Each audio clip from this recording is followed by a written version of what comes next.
प्यारे बच्चों, आज हम कक्षा 9 की विज्ञान की वर्कशीट नंबर 67 करेंगे।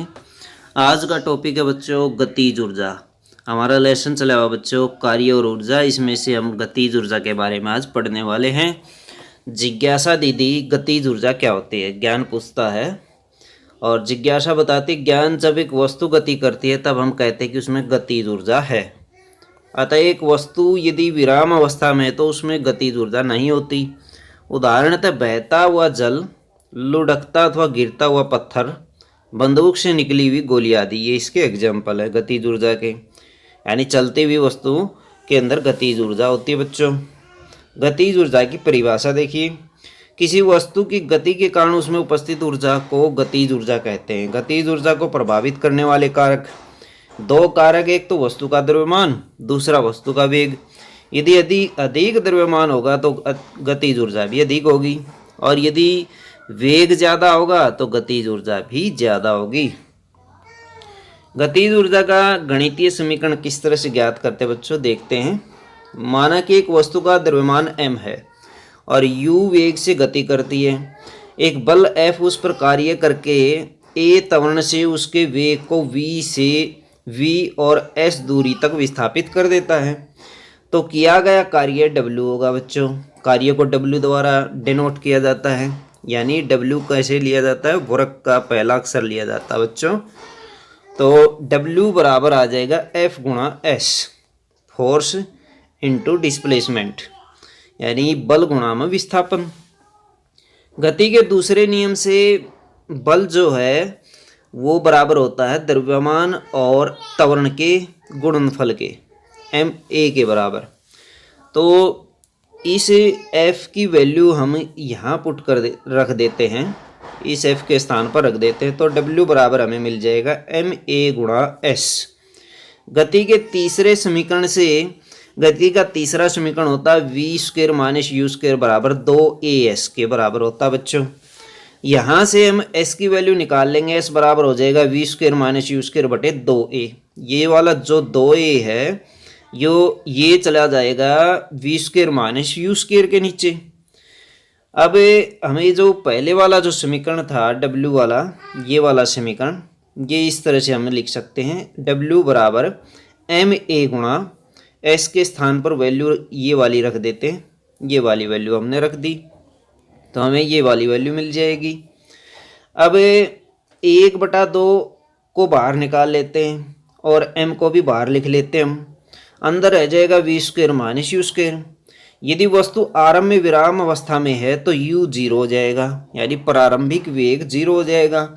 अब इस सूत्र में देखिए ये वाला प्रारंभिक वेग है और v जो है वो अंतिम वेग है, तो u की वैल्यू हम 0 रख देते हैं, तो ये 0 हो जाता पीछे वाला, और w बराबर हमें मिल जाता है 1/2 mv स्क्वायर के बराबर।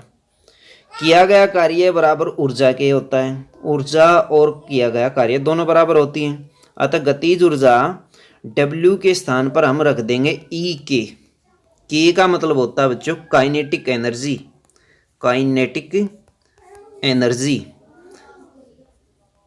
काइनेटिक एनर्जी का जो पहला अक्षर K है ये E के नीचे लगा देते हैं, E से एनर्जी हो जाएगा, तो E के इसका सिंबल बन जाएगा, किसका बन जाएगा, गतिज ऊर्जा का।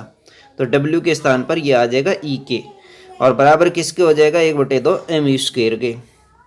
यदि वस्तु विराम अवस्था में है तो U बराबर यानी प्रारंभिक वेग बराबर 0।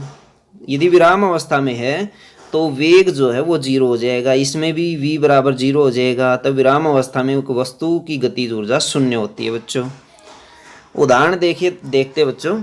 एक उदाहरण है, एक वस्तु जिसका द्रव्यमान 10 किलोग्राम है 4 मीटर प्रति सेकंड के वेग से चल रही है, इसकी गतिज ऊर्जा ज्ञात कीजिए जो इसमें गति करते समय है।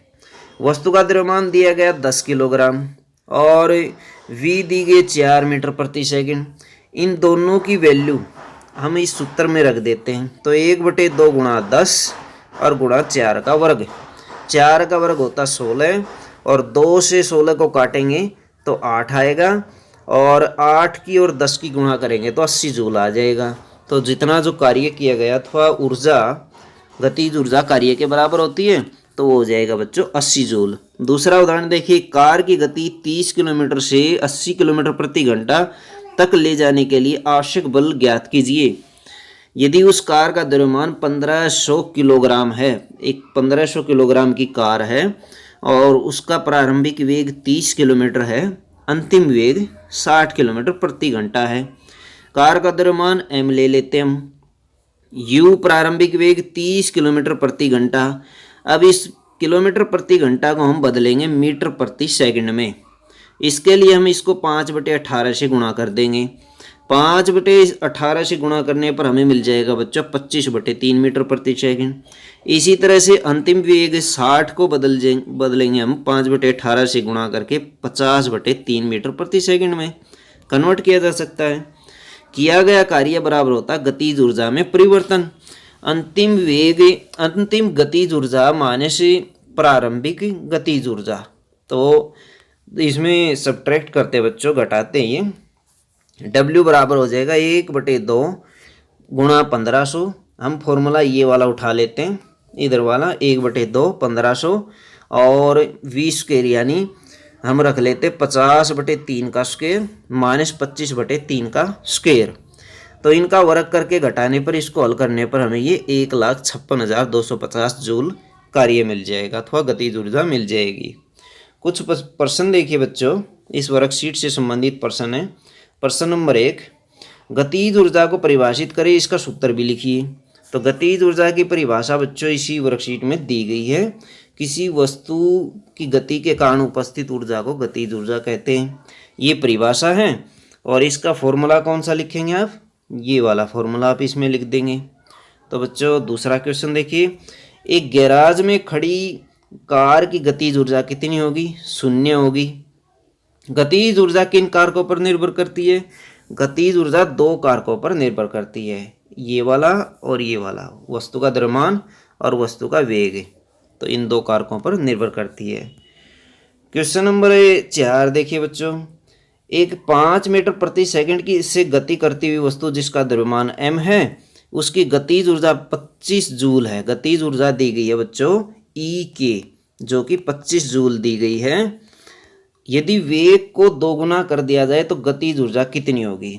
यदि हम वेग 2 गुना कर दें तो v स्क्वायर होता है वेग, अगर इसका 2 गुना करें, वेग को 2v कर दें, 2v स्क्वायर हो जाएगा। वेग पहले कितना है, पहले बच्चों v है और बाद में वेग जो है, बाद का वेग हो जाएगा 2v और हम इस v को 2v से रिप्लेस कर देंगे।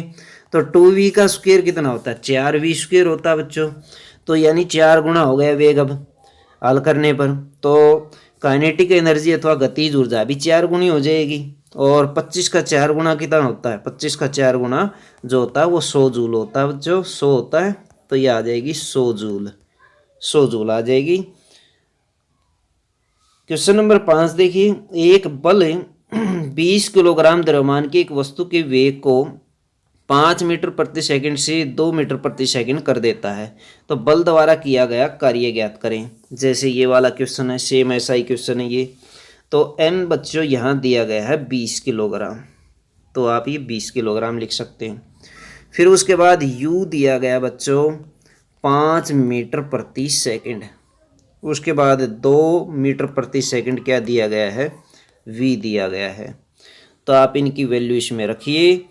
तो जो है इनकी वैल्यू रखेंगे हम,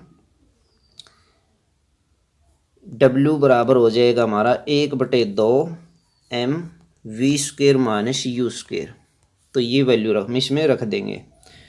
तो ये यहाँ पर देखिए वेग घट जाता है, कम हो जाता है, तो इनकी वैल्यू हम इसमें रखते तो 1/2 m। तो वैल्यू जो है v की जो है वो कम हो गई है। अंतिम वेग 2 का स्क्वायर माइनस 5 का स्क्वायर, ये रख देते हैं। तो हमें क्या मिलेगा, 1/2 m हमारे पास है 20, तो 20 रख देते हैं और गुणा इसको हल कीजिए। 2 का स्क्वायर होता है बच्चों 4 और 25 का स्क्वायर 5 का स्क्वायर होता है 25। तो घटाइए इसमें से 2 से ये कट जाएगा 10 आ जाएगा। 25 में 4 में से 25 घटाएंगे -21 बचेगा। 10 की गुणा किसके साथ करेंगे? -21 के साथ करेंगे तो हमें क्या मिलेगा? -210 मिलेगा, -210 जूल। यानी किया गया कार्य जो है वो नेगेटिव है और जो गतिज ऊर्जा है वो कम हो जाती है बच्चों। माइनस चिन्ह ये दिखाता है कि गतिज ऊर्जा